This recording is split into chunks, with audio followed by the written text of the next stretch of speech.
Est-ce que vous pensez réellement que le programme nucléaire sera retardé et présentera encore une menace pour Israël et la région?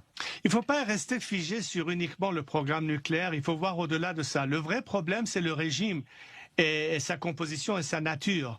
Comme l'expression dit, c'est le doigt sur la gâchette qui est la menace, pas la gâchette elle-même.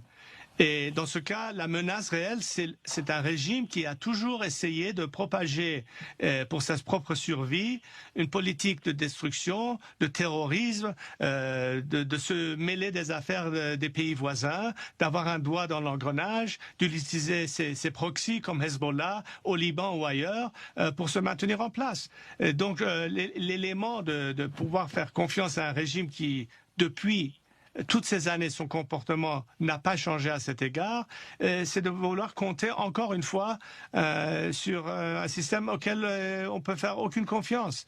Et ça ne peut que retarder un changement au détruit de l'intérêt de mes compatriotes. Parce que là, nous sommes dans le même, sur la même sphère.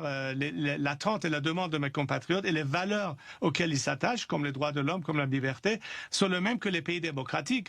Or, c'est quand même étonnant que ces pays soi-disant démocratiques continuent à insister sur le status quo, c'est-à-dire la continuation de ce régime, plutôt que se mettre dans la case d'un peuple qui veut s'en débarrasser, qui est dans l'intérêt commun, à mon avis, de nous et de ces pays démocratiques. Est-ce que vous n'êtes pas choqué par l'attitude des Européens, en particulier celle d'Emmanuel Macron, d'Angela Merkel, Boris Johnson, qui ont voulu contourner les sanctions américaines et sauver l'accord sur le nucléaire?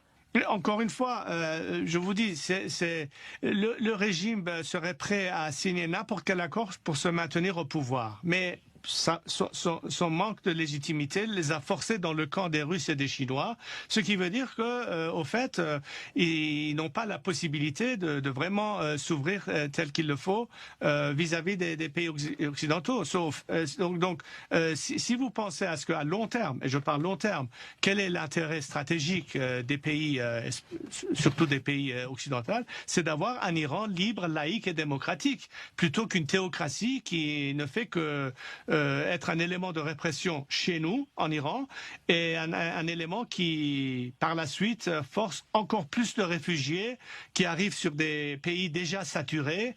Et la nature et composition de beaucoup de ces pays occidentaux commence à changer à travers un islamisme qui se répand au-delà de notre région, même en Europe ces jours-ci. Est-ce que ceci peut réellement être dans un intérêt stratégique de ces pays ? Même si on parle d'un élément économique, là encore une fois, il faut connaître avec qui vous faites affaire. Vous faites affaire avec un régime qui est corrompu, où vous devez d'une part ou d'une autre marchander avec des éléments des gardes révolutionnaires, ce qui veut dire un régime qui soutient le terrorisme, trafic d'êtres humains, etc. Et je me demande si les actionnaires de ces compagnies européennes seront prêts à risquer une responsabilité juridique et légale de faire affaire avec ce type de régime. C'est une question à être posée dans ces pays.